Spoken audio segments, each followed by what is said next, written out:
Vamos falar de um outro pré-candidato, candidato já, o Jair Bolsonaro também vem sofrendo, com a novela do vice. Depois das recusas de Magno Malta e do general Heleno, o nome da vez é da advogada Janaína Pascoal. Em entrevista ao site Poder 360, ele afirma que a decisão deve sair nos próximos dias. Disse Bolsonaro, abre aspas, eu pedi a Janaína Pascoal em casamento, quer dizer, para ser a minha vice. Enquanto isso acontece, é necessário esperar a noiva dizer sim ou não. É natural. Nós temos marcado uma conversa na segunda-feira em São Paulo. Aí vamos saber. Fecha aspas, disse o Bolsonaro. Questionado sobre o discurso duro da advogada na convenção do PSL, discurso esse que ela criticou, até mesmo os bolsonaristas, o deputado disse ter gostado das discordâncias. Ele deu ainda nota 8, 8,5, 9 para o discurso de Janaína Pascoal. Andreasa, começa esse tema com você. Caso a Janaína não dê certo, tem gente na campanha do Bolsonaro falando até no príncipe, o Luiz Felipe de Orleans e Bragança, no astronauta Marcos Pontes, enfim, outros nomes surgindo. O que você acha? Você acha que deve fechar com a Janaína? E o que você achou da fala aqui do Bolsonaro ao site Poder 360? Patrick Santos, veja que coisa incrível. A resiliência do Bolsonaro e como ele, mesmo sem estrutura, daí porque a sua resiliência, a sua força, consegue pautar o debate, inclusive liderar o debate sobre o vice. Desde domingo, essa discussão sobre o vice do Bolsonaro e as opções que são poucas, são parcas, parece uma questão épica. Enquanto o Geraldo Alckmin, que tem a estrutura, que tem o blocão a seu favor, parecem frangalhos.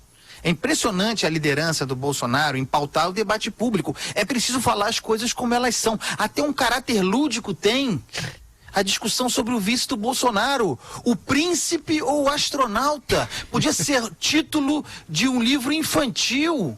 O Pequeno Príncipe, sei lá, quer dizer, tem uma coisa em construção muito curiosa. Então você tem, vejam isso, ninguém assume, ninguém quer, o Bolsonaro está em busca de um vice e só tem o seu partido para de onde tirar.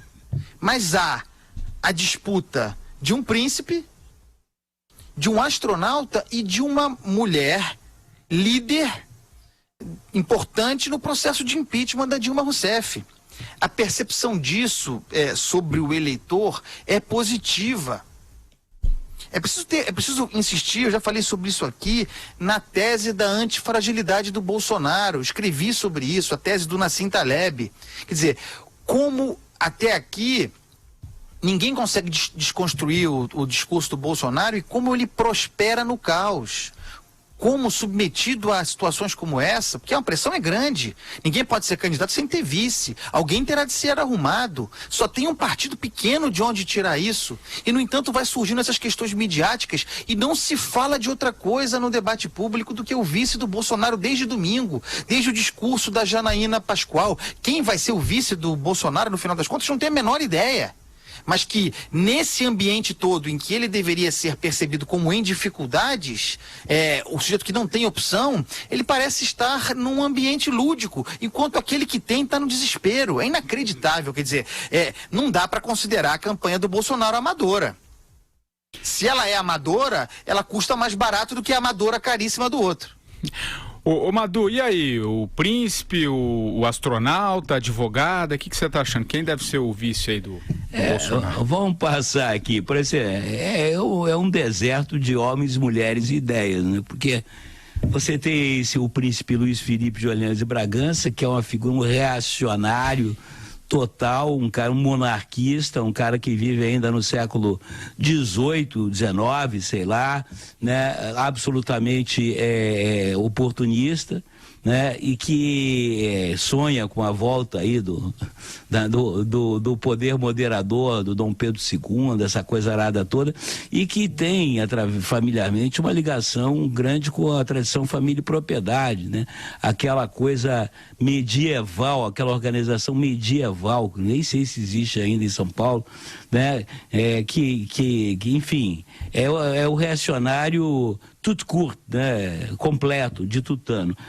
Você tem o astronauta, né, astronauta SIC, né, Marcos Pontes, que é um tremendo 71, tremendo um picareta, porque Madureira adora. Foi o espaço, né, eu vou falar. É verdade. O Brasil, em vez de colocar 20 milhões de dólares no ProAntar, no Projeto Antártica, mantido pela Marinha, né, que é uma coisa séria, que pegou no fogo, né, deu o dinheiro para esse picareta. É porque o Brasil, ele foi expulso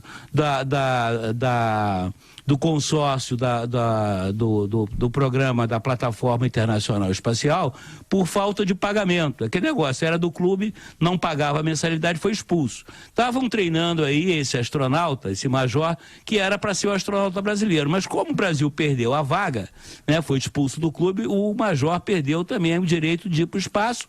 E aí o governo Lula, espertamente, numa manobra demagógica de propaganda quase que nazista, pagou e qualquer um, se o Patrick pegar uma parte do salário dele, 20 milhões de dólares, ele vai passar uma semana como turista na estação espacial. Já pensou? Né? O Andreasa também, não, é só pagar.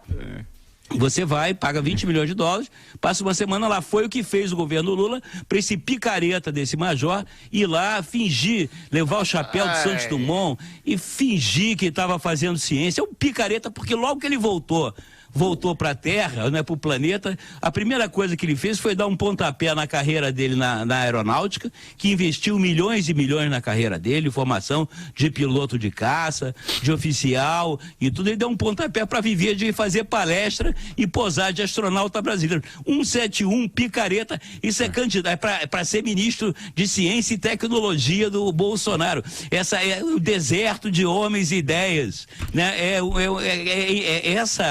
Essa candidatura do Bolsonaro é realmente uma coisa ridícula, né? Naquelas passeatas de impeachment, eles vão todos fardados de militares, vão com roupa camuflada, rezam uma Ave Maria antes de começar, cantam o hino nacional. É uma palhaçada, cara. Aí tem, por último, a minha querida professora Janaína Pascoal, que entra aí de pilates no credo, né? Porque eu não sei, talvez porque se a menos pior alternativa tem algum estofo, professora, né, das arcadas, da tradicional escola de direito, mas ela é relutante, né, para embarcar nessa canoa de doido, essa canoa de doido, que é a candidatura do Bolsonaro.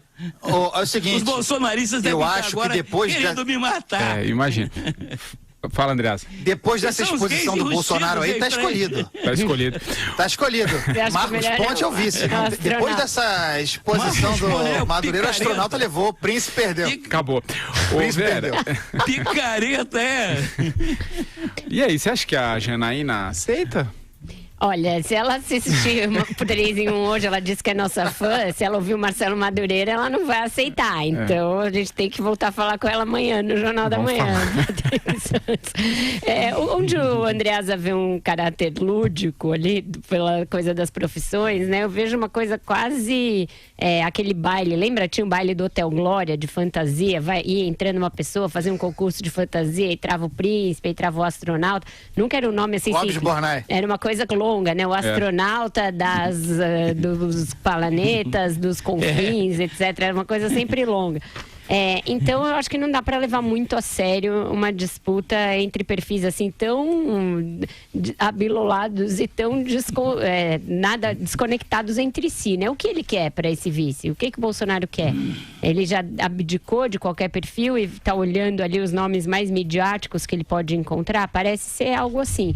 Eu acho que a professora Janaína Pascoal se descola um pouco dessa canoa, como disse o Madureira, porque ela tem uma carreira acadêmica bem sólida, tem uma formação jurídica muito firme ali e tem também suas convicções políticas que são bastante firmes. E isso eu acho que pode dar um certo choque com o Bolsonaro. Ela não vai abaixar a cabeça para ele, ela não vai aceitar